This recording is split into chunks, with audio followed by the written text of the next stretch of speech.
وأحسن منك لم تر قط عيني وأجمل منك لم تلد النساء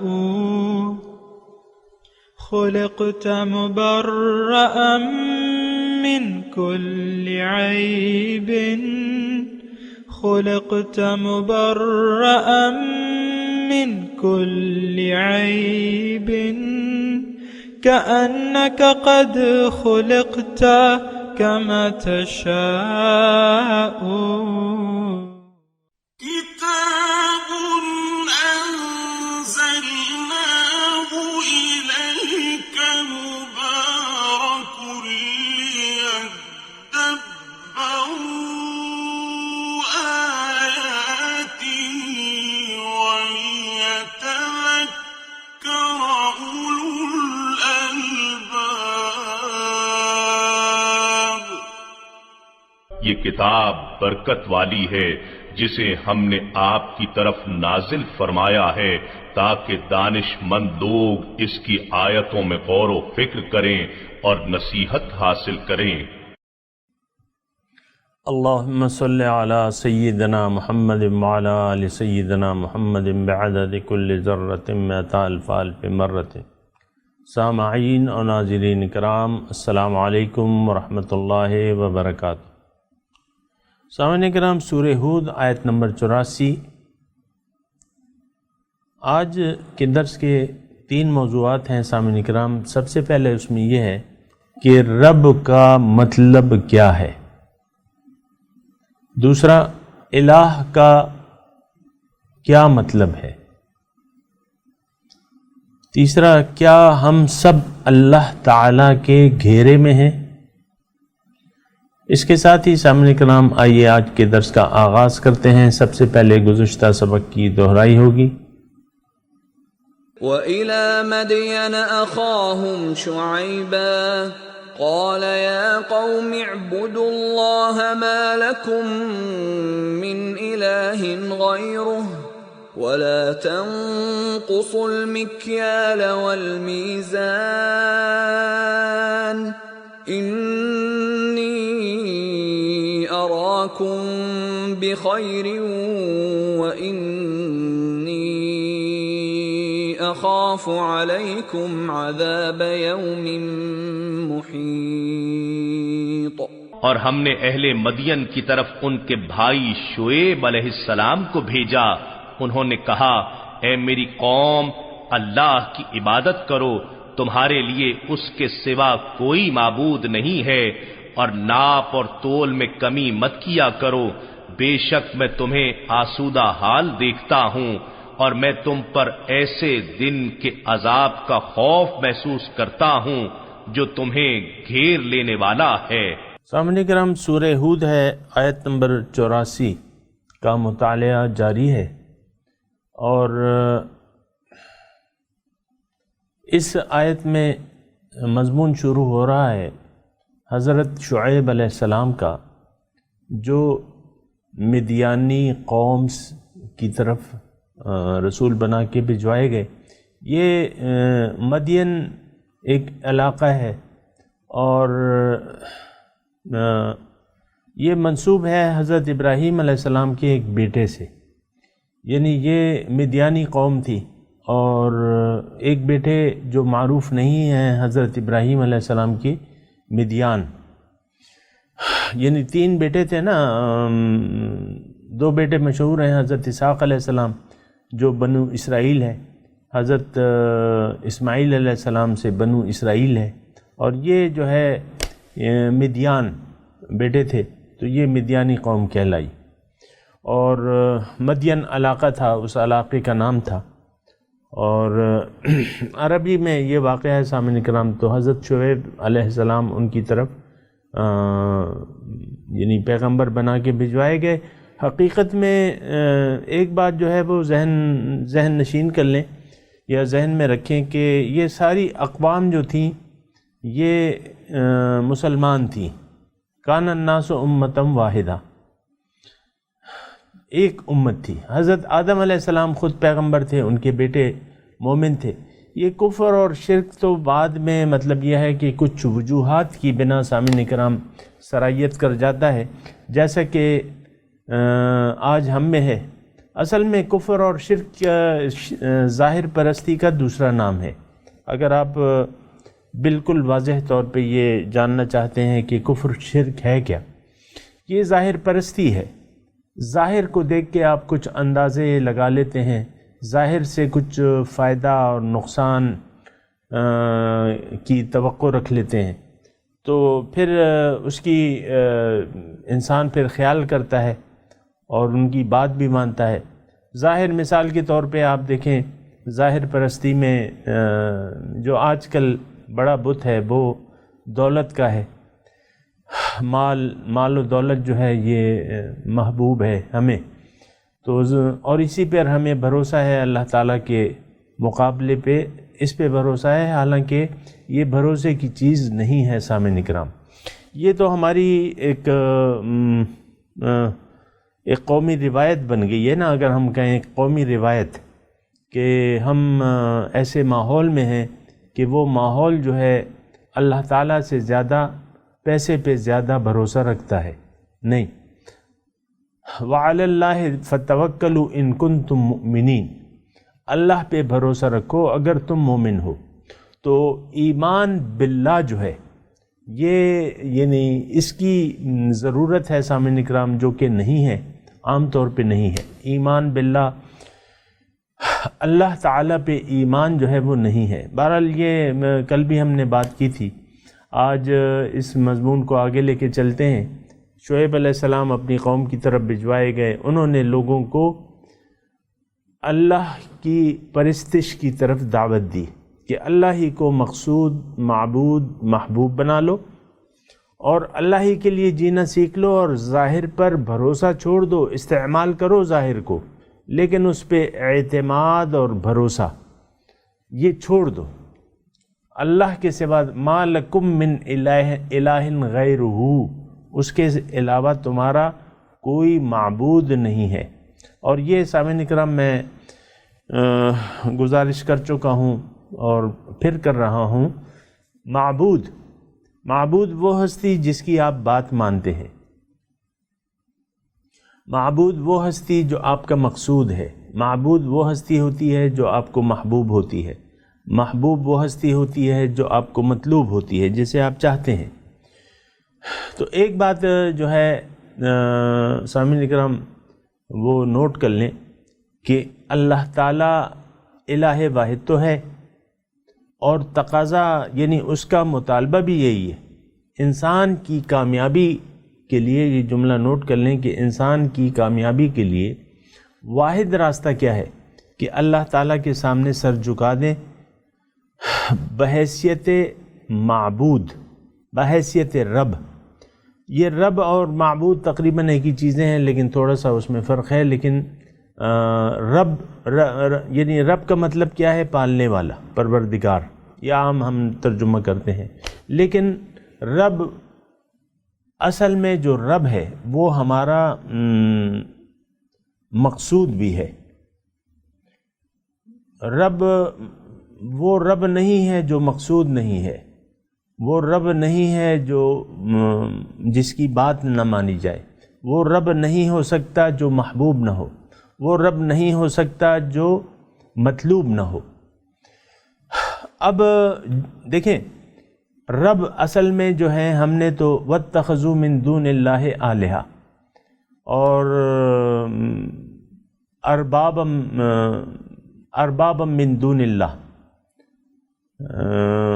اتخذوا احبارہم ورہبانہم اربابا من دون اللہ۔ یہ قرآن کی ایک آیت ہے کہ اہل کتاب کے متعلق کہ انہوں نے اپنے علماء اور مشائخ کو رب بنا لیا۔ تو رب کا معنی کیا ہے یہاں پہ اس آیت میں؟ کہ ان کی بات من وعن، ان کی بات ماننے لگیں تو وہ اس کا رب ہو گیا۔ یعنی جس کی آپ بات مانیں تو قرآن کی روح سے وہ آپ کا رب ہے۔ اتخذوا احبارہم ورہبانہم اربابا من دون اللہ، اللہ کی سوا رب بنا لیا۔ تو اس آیت سے یہ ثابت ہوتا ہے کہ رب وہ ہستی جس کی آپ من وعن بات تسلیم کرنے، یعنی بلا چون و چرا بلا کم و کاست اس کی بات مان لیں.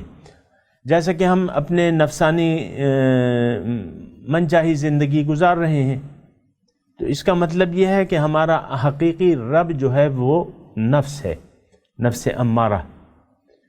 یہ بالکل سامعین کرام ذرا ذہن نوٹ کر لیں، ذہن نشین کر لیں، جو بھی میرے بات کو سن رہا ہے، کہ رب کا یہی معنی ہے قرآن کی روح سے. میں نے آپ کو آیت بھی کوٹ کی نا. اصل میں ہم تو زیادہ دقیق انداز میں سوچتے بھی نہیں ہیں نا. جو بات کہہ دی جاتی ہے بس ٹھیک ہے، یہ ایک اچھا آدمی ہے، کر رہا ہوگا کوئی بات، ٹھیک ہوگی، چلو سن لیتے ہیں. بس ایک کان سے سن کے نہیں، بات پہ غور و فکر کرنا چاہیے. یہ بہت بڑا الزام ہے اگر میں اپنے آپ سے تراشوں، یا مطلب یہ میں کہہ رہا ہوں مثال کے طور پہ کہ ہم نے اپنے نفس کو اپنا رب بنا لیا ہے. یہ ایک بہت بڑا الزام ہے. آپ کہہ سکتے ہیں کہ نہیں، ہم نے تو نفس کو رب نہیں بنایا، لیکن میں اس کی آپ کو دلیل پیش کر رہا ہوں قرآن سے. اہل کتاب کے بارے میں قرآن میں ہے کہ انہوں نے اپنے علماء اور مشائخ کو رب تسلیم کر لیا. ایک صحابی آئے، نام ان کا کیا ہے؟ عدی بن حاتم. حاتم تائی کے بیٹے تھے عدی، اہل کتاب سے تھے. یہ آیت جب نازل ہوئی تو حضور صلی اللہ علیہ وسلم کے پاس تشریف لائے کہ حضور، قرآن میں یہ آیت نازل ہوئی ہے کہ انہوں نے اپنے علماء کو اور مشائخ کو، پیروں کو اپنا رب بنا لیا ہے، لیکن ہم نے تو کبھی ان کو رب نہیں کہا. ذرا توجہ کریں نا سامعین کرام، ہم نے تو کبھی ان کو رب نہیں کہا. جیسے کہ میں آپ کو کہہ رہا ہوں کہ ہم نے اپنے نفس کو اپنا رب بنا لیا ہے، تو اسی طرح عدی بن حاتم تائی نے یہی بات کہی کہ ہم نے تو کبھی نہیں ان کو بنایا.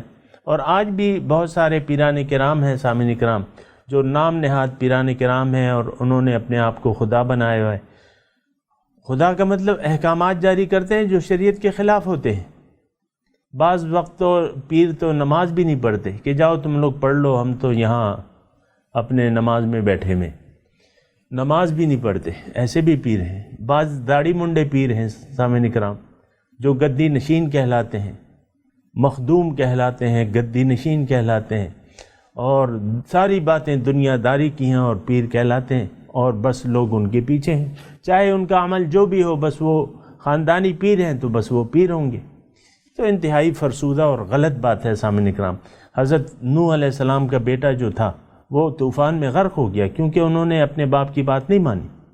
یہ غلط انداز ہے ہماری سوچ کا. بہرحال تو وہ عدی ابن حاتم تائی جو آئے ہیں وہ تشریف لائے اور حضور صلی اللہ علیہ وسلم کو کہا کہ حضور اس کا کیا مطلب ہے کہ انہوں نے اپنے علماء اور مشائخ کو اپنا خدا رب بنا لیا. رب کے الفاظ ہیں اربابا من دون اللہ. تو حضور نے واپس ان سے پوچھا کہ دیکھو تمہارے علماء اور مشائخ اگر تم سے کوئی بات کہیں جو کہ کتاب میں نہیں ہے تو تم ان کو من وعن مان لیتے ہو، تسلیم کر لیتے ہو کہ نہیں؟ انہوں نے کہا ہاں.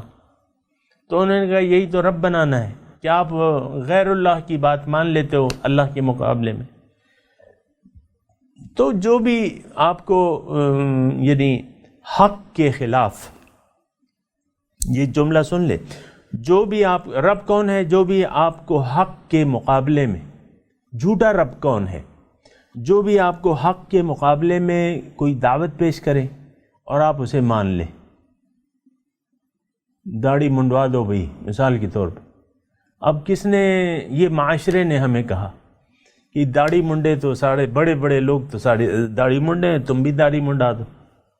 اس ملک کے سارے بڑے بڑے لوگ جو ہیں وہ داڑھی منڈے ہیں، تم بھی داڑھی منڈا دو. ہم نے داڑھی منڈا دی تو یہ رب بنا لیا ہم نے، معاشرے کو اور رواج کو رب بنا لیا.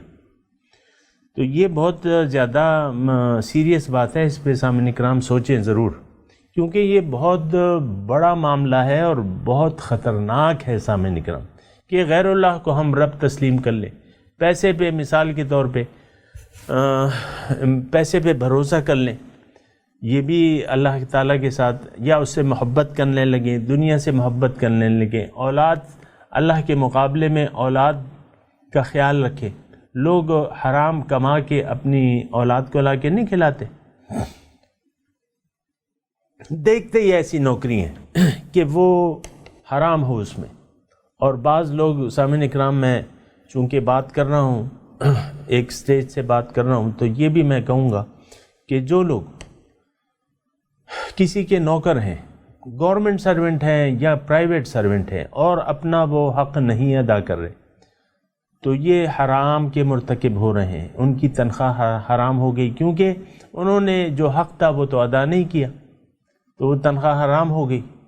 اب حرام آپ لوگوں کو، مثال کے طور پہ ایک بابو صاحب ہیں، وہ تنخواہ لینے تو آ جاتے ہیں، اور یہ اصطلاح میں آپ کو کہہ رہا ہوں گھوسٹ کی، گھوسٹ ملازمین بھی ہوتے ہیں نا، محکمہ تعلیم بھی میں ہیں بہت، ہم جو سنتے ہیں نا،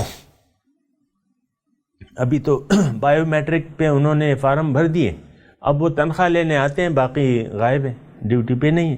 یہ تو حرام ہے. تو اچھا، پھر بعض اوقات سامنے کرام یہ بات جو میں کہہ رہا ہوں یہ بھی ذرا سنیں. بعض اوقات اسپتالوں میں مثال کے طور پہ ڈاکٹر ہیں، یہ ایک قومی رویہ ہے جس کو آپ جھٹلا نہیں سکتے. ڈاکٹر ہیں، وہ اسپتال میں نوکری اس لیے کرتے ہیں کہ ہمارا کام چلے، ہمارے پاس مریض آئے. یعنی یہ میرا اپنا مشاہدہ ہے سامعین اکرام.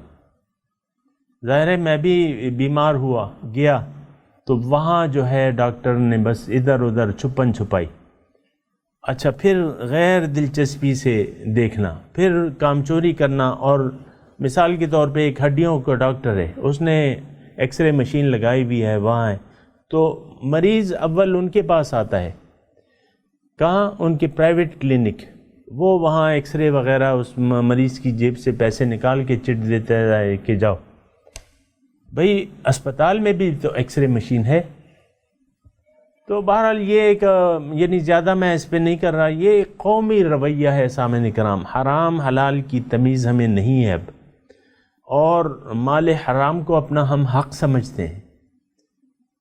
مشینیں اسپتالوں میں آ جاتی ہیں، یہ میں جو اخبار کا مطالعہ وغیرہ، مشینیں آ جاتی ہیں، سی ٹی اسکین ہے وغیرہ، وہ اس کی دیکھ بھال صحیح نہیں ہوتی، وہ خراب پڑی رہتی ہیں، اور لوگ پرائیویٹ لکھ دیتے ہیں کہ جاؤ سی ٹی اسکین کراؤ، یہ کراؤ وہ کراؤ.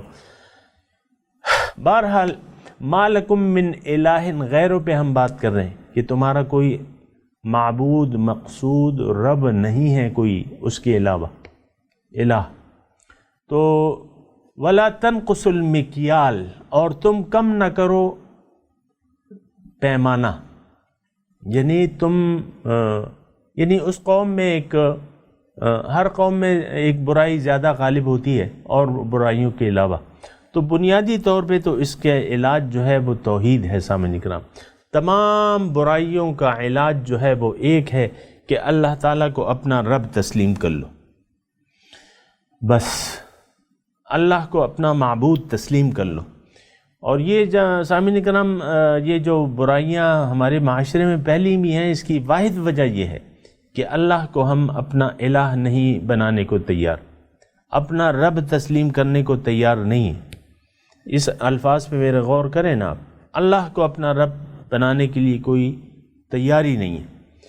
ہاں، غیر اللہ، وہ شعر جو میں آپ کو سناتا ہوں نا، کیا ہے؟ بتوں سے تجھ کو امیدیں اور خدا سے نو امیدی، مجھے بتا تو صحیح اور کافری کیا ہے.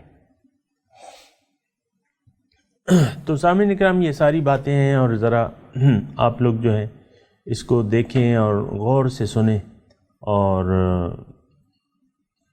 سمجھیں، اس کو سمجھنے کی کوشش کریں. تو پیغمبر اپنی قوم سے جو اس میں غالب برائی تھی، ناپ تول میں کمی، یہ غالب برائی تھی قوم مدین میں. تو حضرت شعیب علیہ السلام نے توحید کے بعد اس طرف ان کو توجہ دلائی کہ دیکھو یہ ناپ تول میں کمی جو ہے وہ چھوڑ دو. انی اراکم بخیر، میں تمہیں اچھی حالت میں دیکھتا ہوں، مطلب تمہاری مالی حالت ٹھیک ٹھاک ہے، تم یہ کیوں ناپ تول میں کمی کرتے ہو. وَإِنِّي أَخَافُ عَلَيْكُمْ عَذَابَ يَوْمٍ مُحِيطٍ، اگر تم باز نہ آئے تو میں ڈرتا ہوں اس دن کے عذاب سے جو تمہیں گھیر لے گا. محیط، تم پہ چھا جائے گا تم.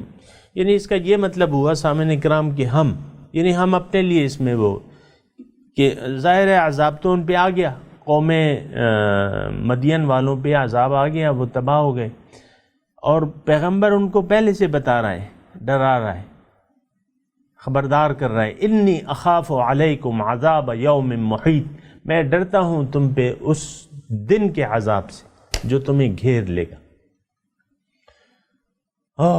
تو اچھا میں کہہ رہا تھا کہ دیکھیں ہم ہر ایک، اللہ تعالیٰ نے ہم نے ابھی پڑھا بھی ہے، اللہ تعالیٰ وَمَا مِن دَابَّةٍ فِي الْأَرْضِ إِلَّا هُوَ آخِذٌ بِنَاصِيَتِهَا، یہ بھی ہم پڑھ چکے ہیں سورہ ہود میں۔ کوئی جاندار ایسا نہیں ہے کہ اللہ تعالیٰ نے اس کو اس کی چوٹی سے پکڑا نہ ہو، یعنی ہم سب اللہ تعالیٰ کے، ظاہر ہے یعنی بالکل اس میں کوئی شک و شبہ نہیں ہے کہ اللہ تعالیٰ کے قابو میں ہم سارے۔ یہ تو ایک ڈھیل ہے، مہلت ہے اللہ تعالیٰ نے ہمیں دی بھی ہے، اس کو ضائع نہیں کرنا چاہیے اور اس سے ناجائز فائدہ نہیں اٹھانا چاہیے۔ یعنی ناجائز فائدہ کیا ہے کہ ہم غفلت کی روش اپنا لیں۔ سامعین اکرام، یہ ایک بہت بڑی روش ہے جو ہم نے اپنا لی ہے، غافل ہو گئے ہم، یعنی حقیقت سے غافل ہو گئے، اپنے آپ سے غافل ہو گئے، اپنے اللہ سے غافل ہو گئے، اللہ تعالیٰ کو ہم نے بھلا دیا ہے، اللہ تعالیٰ کو ہم نے بھلا دیا ہے۔ اس کا نتیجہ کیا ہے کہ ہم اپنے آپ کو یعنی اپنی حقیقت کو بھول گئے۔ اب ظاہر ہے میں آپ کو ایک اشارہ دیتا ہوں، یعنی اس کا ٹیسٹ کیس جو ہے، یعنی اس کی ٹیسٹ کیسے کریں، کیا میری یہ بات آیا واقعی صحیح ہے کہ ہم اپنے آپ کو بھول چکے ہیں۔ اب دیکھیں مثال کے طور پہ ہمارے تمام مسائل جو ہیں، مسائل ہر ایک کے مسائل ہوتے ہیں، ہم کہتے ہیں نا کہ سب لوگ پریشان ہیں، بدحال ہیں، پریشان ہیں، اور ہر ایک جو ہے اپنے مسائل میں گھرا ہوا ہے۔ اب ہمارے مسائل کیا ہیں سامنے اکرام، تھوڑی آپ توجہ سے بات سنیں، یہ ہمارے مسائل کیا ہیں؟ ہمارے سارے مسائل کا تعلق ظاہر سے ہے، مسائل کا تعلق ظاہر سے ہے۔ پہلے تو اپنے آپ پہ آپ انگلی اٹھاتے ہیں کہ اللہ تعالیٰ یہ میری شکل جو ہے صحیح نہیں ہے۔ اکثر عورتوں کو آپ سنتے ہیں نا، جب کہ ان کو کسی کو اپنی تصویر پسند نہیں آتی یا ان کی تعریف کی جائے شکل کی، مثال کے طور پہ شوہر جو ہے اپنی بیوی کی تعریف کرتا ہے کہ تم تو بڑی پیاری ہو، مثال کے طور پہ عرض کر رہا ہوں، وہ کہتا ہے میں تو بس یہ آپ ایسی کر رہے ہیں، میری تو شکل ہی ایسی ہے، میری ناک ایسی ہے، میرا کان ایسا ہے، میرے قد ایسا ہے، میرا ہے، میں تو بس، یعنی آپ نے ظاہر کو دیکھ رہے ہیں، آپ کے ظاہر کو۔ حقیقت میں انسان کیا ہے؟ یہ تو نور ربانی ہے، اس کے اندر کیا چیز ہے؟ اصل میں تو اندر کو دیکھا جاتا ہے، باہر کو نہیں دیکھا جاتا، روح کو دیکھا جاتا ہے، کام کو دیکھا جاتا ہے، استعداد کو دیکھا جاتا ہے۔ انسان کی استعداد کیا ہے؟ رب کے پاس یہ پہنچ جاتا ہے۔ واللہ یدعو الی دار السلام، اللہ تعالیٰ تمہیں سلامتی کے گھر کی طرف بلاتا ہے، تو سلامتی کا گھر تو رب کا گھر ہے، جنت، اور وہاں کیا ہوگا؟ رب ہوگا، رب کی ملاقات اور دیدار۔ تو انسان کی استعداد دیکھیں، انی جاعل فی الارض خلیفہ، میں زمین میں اپنا خلیفہ بنا رہا ہوں۔ تو انسان کی استعداد کیا ہے کہ یہ سیکنڈ ہے، اللہ کے بعد سیکنڈ ہے، اللہ کا نائب ہے، خلافت ارضی اس کے ذمہ ہے، یہ اللہ تعالیٰ کا خلیفہ ہے، یہ اس کی استعداد ہے، کیپیبلٹی جسے آپ کہتے ہیں نا۔ تو اس میں یہ صلاحیت موجود ہے ہر انسان میں۔ سامنے کرام، اپنے آپ کو ڈیگریڈ نہ کریں کہ ہم تو نہیں کر سکتے، وہ تو اونچے، وہ تو پیغمبر تھے اور صحابہ تھے، ہم نہیں کر سکتے، نہیں، ہر انسان میں یہ صلاحیت موجود ہے کہ وہ رب تک رسائی حاصل کر لے۔ تو ظاہر میں کہہ رہا تھا نا کہ ہمارے سارے مسائل کا تعلق جو ہے وہ ظاہر سے ہے، تو اس سے آپ اندازہ لگائیں کہ ہمارا مقصود ظاہر ہے۔ ظاہر ہے کہ جو مقصود ہوگا اس کے بارے میں ہی پریشانی ہوگی۔ مثال کے طور پہ ایک لڑکا پڑھائی میں دلچسپی لیتا ہے، MBBS کا یا جو بھی ہے، وہ اپنی ڈگری میں دلچسپی رکھتا ہے، وہ کہتا ہے یار میرے پاس وقت کم ہے، میں نے MBBS کے بعد FRCS بھی کرنی ہے یا FCPS بھی کرنا ہے، جو بھی ہو، تو بس اس میں سپلی نہیں آنی چاہیے میری، اور تو وہ اس میں محنت کرتا ہے اور سارا اس نے اپنے آپ کو تعلیم تک محدود کر لیا۔ یہ کیوں؟ اس نے ایک مقصد ڈگری کا بنا لیا ہے تو اب اس کے لیے محنت کر رہا ہے۔ ہمارا تو مقصود دنیا ہے، تو دنیا تک ہم نے اپنے آپ کو محدود کر لیا ہے سامعین کرام، اب دنیا ہی کو ہم چاہتے ہیں۔ اور تو یہ دیکھیں، میں صرف یہ کہہ رہا ہوں کہ ہمارا معبود ہے کون؟ ہمارا معبود اصل میں ظاہر ہے، ہم ظاہر پرست لوگ ہیں۔ لیکن یہ میں اس لیے کہہ رہا ہوں کہ یہ روش غلط ہے، ہمیں اپنے روش پہ نظر ثانی کرنی چاہیے، مایوسی نہیں ہے۔ اللہ تعالیٰ استغفروا ربکم ثم توبوا الیہ، وہی پیغمبر کی دعوت ہے کہ تم معافی مانگو، جو گزشتہ طرز عمل ہے اس سے معافی مانگو، غلط معبودوں اور غلط رب بنانے سے معافی مانگو اور اس کی طرف پلٹ آؤ، ثم توبوا الیہ۔ سامعین اکرام، میں تلاوت کرتا ہوں، آپ میرے ساتھ دہرائیے۔ اعوذ باللہ من الشیطان الرجیم، بسم اللہ الرحمن الرحیم۔ وَإِلَى مَدْيَنَ أَخَاهُمْ شُعَيْبًا، اور مدین کی طرف ان کے بھائی شعیب کو ہم نے بھیجا۔ قال، ترجمہ سنا دیں سامعین کا۔ قال یا قوم اعبدوا اللہ،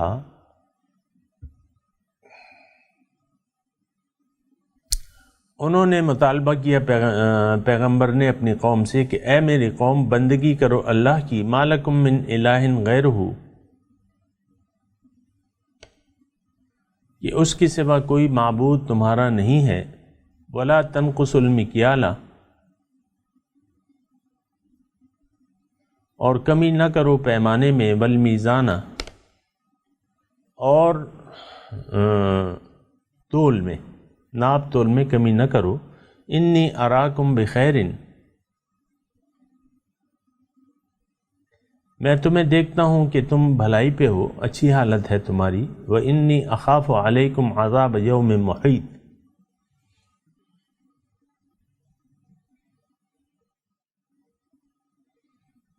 اور میں ڈرتا ہوں، وانی اخاف، اور میں ڈرتا ہوں، علیکم تم پر، عذاب اس دن کے جو تمہیں گھیر لے گا، یوم محیط۔ سامعین کرام، اب ان آیات کی تلاوت اور ترجمہ سنتے ہیں۔ وَإِلَى مَدْيَنَ أَخَاهُمْ شُعَيْبًا قَالَ يَا قَوْمِ اعْبُدُوا اللَّهَ مَا لَكُمْ مِنْ إِلَٰهٍ غَيْرُهُ وَلَا تَنقُصُوا الْمِكْيَالَ وَالْمِيزَانَ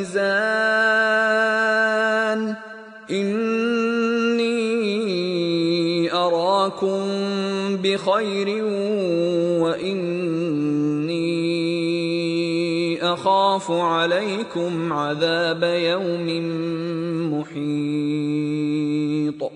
And to Midian their brother Shuaib he said, O my people, worship God, you have no God other than him, and do not short measure or short weight. I see you in good circumstances, but I fear for you the agony of an encompassing day. سامعین کرام، اس کے ساتھ ہی آج کے درس کا وقت اختتام کو پہنچا۔ اگلے درس میں انشاءاللہ ملاقات ہوگی۔ وآخر دعوانا ان الحمد للہ رب العالمین، والسلام علیکم ورحمۃ اللہ وبرکاتہ۔